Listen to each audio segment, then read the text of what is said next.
Hello students, कैसे हैं आप? Welcome to my biology class.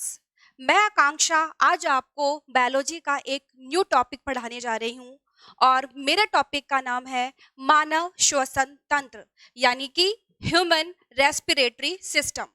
तो आज हम स्टार्ट करते हैं मानव श्वसन तंत्र। मानव श्वसन तंत्र।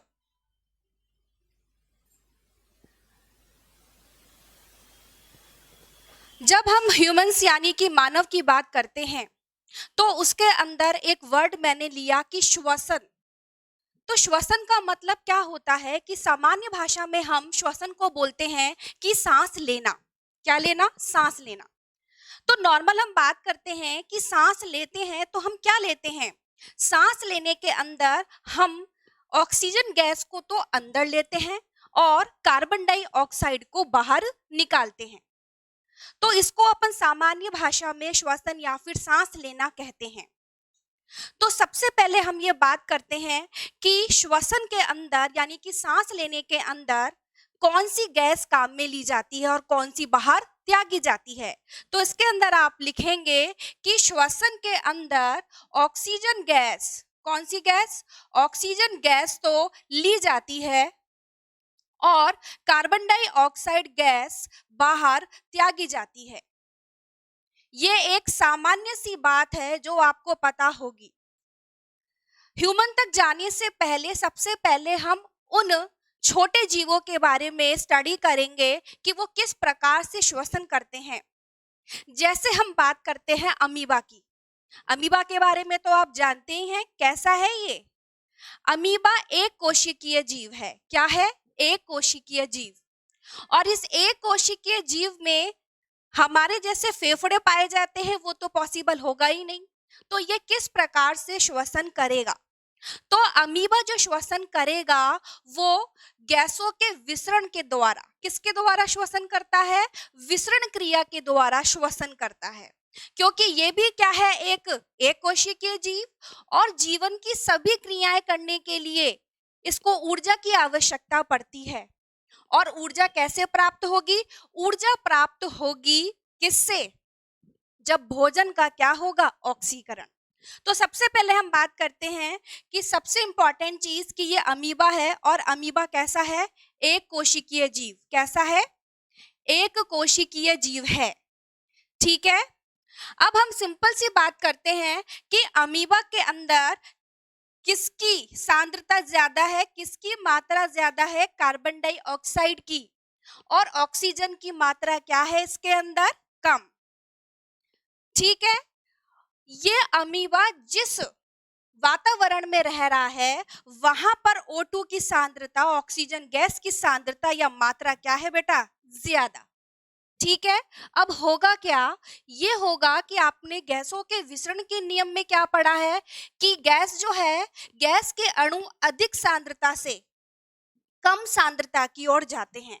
तो आप जाहिर सी बात है कि क्या समझेंगे कि ऑक्सीजन जो गैस है वो कहाँ प्रवेश करेगी बेटा?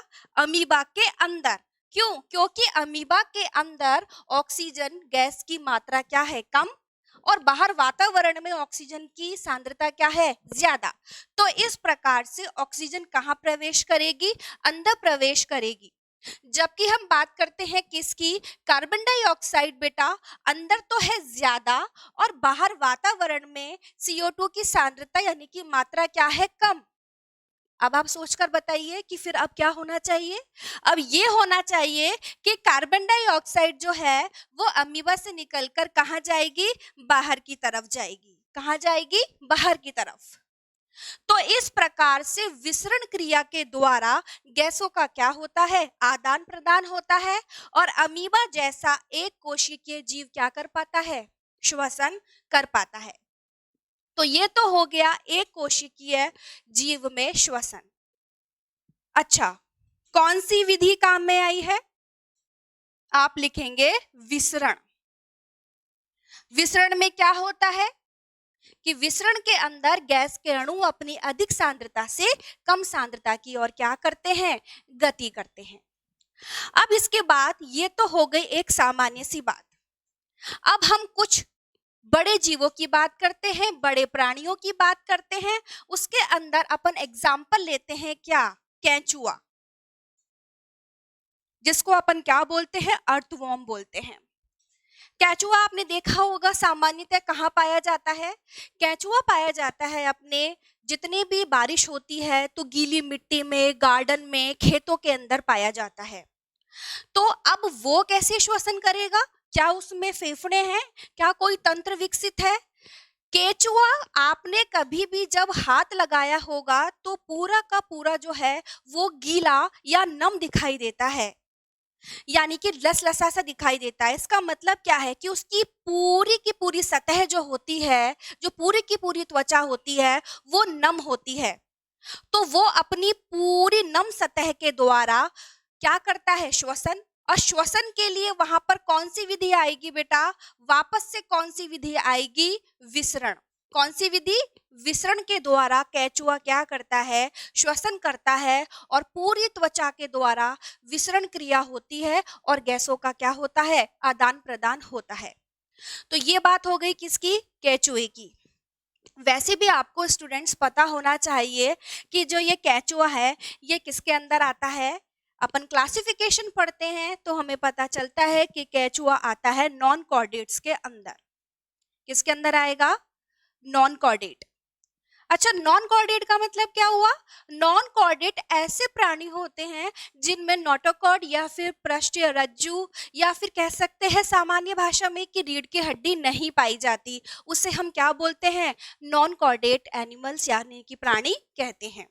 अब हम थोड़ा अपग्रेड होते हैं और चलते हैं कुछ जीव जो किसके अंदर आते हैं? कॉर्डेट्स के अंदर। तो उसके अंदर हम बात करते हैं कॉर्डेट्स के अंदर कौन कौन से। सबसे पहले हम लेंगे मेंढक यानी कि फ्रॉग। तो देखें, हम बात करें कि फ्रॉग किसके अंदर आता है? भाई फ्रॉग आता है कॉर्डेट के अंदर। फ्रॉग यानी कि मेंढक। और मेंढक के अंदर हम बात करते हैं किसकी? कि वो कैसे श्वसन करता है। तो भाई वो त्वचा के द्वारा भी श्वसन करेगा, बक्कल कैविटी के द्वारा भी क्या करेगा? श्वसन करेगा। तो इसके अंदर श्वसन अंग, श्वसन तंत्र पाया जाता है। अब हम बात करते हैं हमारे स्तनधारियों की। कितने की? स्तनधारी। और ये स्तनधारी को अपन क्या बोलते हैं बेटा? मैमल्स बोलते हैं। मैमल्स का मतलब तो आपको पता ही है क्या? कि ऐसे प्राणी जो अपने बच्चों को जन्म देकर उनको दूध पिलाते हैं, उन्हें हम किसके अंदर रखते हैं? उनको अपन स्तनधारी के अंदर रखते हैं। तो जब हम स्तनधारी की बात करेंगे तो उनके अंदर फेफड़े क्या कहलाते हैं? मुख्य श्वसन तंत्र कहलाता है, या मुख्य श्वसन अंग या भाग जिसे कह सकते हैं, वो क्या कहलाएंगे? फेफड़े। अब हम आते हैं किसके ऊपर? अब हम आते हैं सबसे पहले मानव के ऊपर। ठीक है, क्योंकि हमारे चैप्टर का नाम भी क्या है स्टूडेंट्स? मानव श्वसन तंत्र। तो अब हम बात करते हैं छोटी सी कि भाई मानव है और मानव आज के समय में सबसे विकसित प्राणी के अंदर आता है। इतना तो आपको पता ही है कि सबसे विकसित प्राणी आज के समय में हर अंग के रूप से देख लो, हर तरीके से देख लो, सबसे विकसित क्या है? मानव ही है। तो उसके अंदर क्या पाए जाते हैं? फेफड़े पाए जाते हैं। तो ये फेफड़े वगैरह की संरचना है और इन सबको समझने से पहले हम बेसिक एक छोटी सी टर्म से शुरुआत करते हैं और वो टर्म का नाम है, एक तो कहलाता है बेटा निश्वसन। पहला जो टर्म है मेरा वो क्या है? निश्वसन। और जो दूसरा है टर्म उसे अपन बोलते हैं उश्वसन। क्या बोलेंगे? उश्वसन। ठीक है, अब हम इसको डिफाइन करेंगे कि निश्वसन का मतलब क्या होता है। सिंपल सी बात है, आप सांस ले रहे हैं यानी कि वातावरण से ऑक्सीजन आपके शरीर में, आपके फेफड़ों के अंदर जा रही है। तो जब आप सांस अंदर लेते हैं, ठीक है ना, तो उसको अपन क्या बोलते हैं? निश्वसन, यानी कि वायु को अंदर लेना।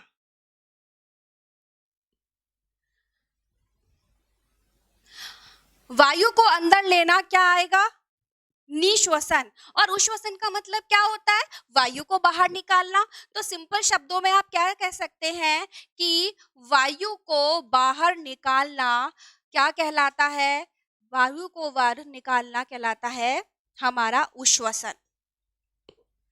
आगे बात समझ में, इंस्पायरेशन अंदर लेना, एक्सपायरेशन वायु को बाहर निकालना। तो ये दो टर्म्स आपको समझ में आ गई होंगी, ठीक है। अच्छा, निश्वसन के अंदर आप फील करिए, अभी आप ब्रेथ लीजिए, सांस लीजिए, आपको लगेगा आपकी जो चेस्ट कैविटी है, आपकी जो वक्ष गुहा है, वो क्या हो रही है? थोड़ी सी फूल रही है, क्योंकि वायु अंदर आ रही है। और जैसे ही वायु बाहर जाएगी तो क्या लगेगा आपको कि आपकी छाती का आयतन यानी कि वक्ष गुहा का जो आयतन है वो क्या हो जाता है? कम हो जाता है, क्योंकि जो वायु है वो कहाँ जा रही है? बाहर जा रही है। तो दो टर्म्स आपको मैंने समझाई, कौन कौन सी?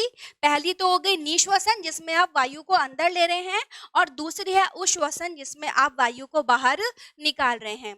तो ये टर्म्स भी हमारी हो गई। इसके बाद हम बात करते हैं एक दो टर्म की और,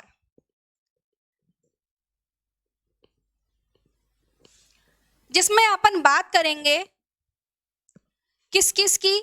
श्वसन के अंदर सबसे पहले हम बात करेंगे वायुवीय श्वसन, और दूसरा होता है अवायुवीय श्वसन।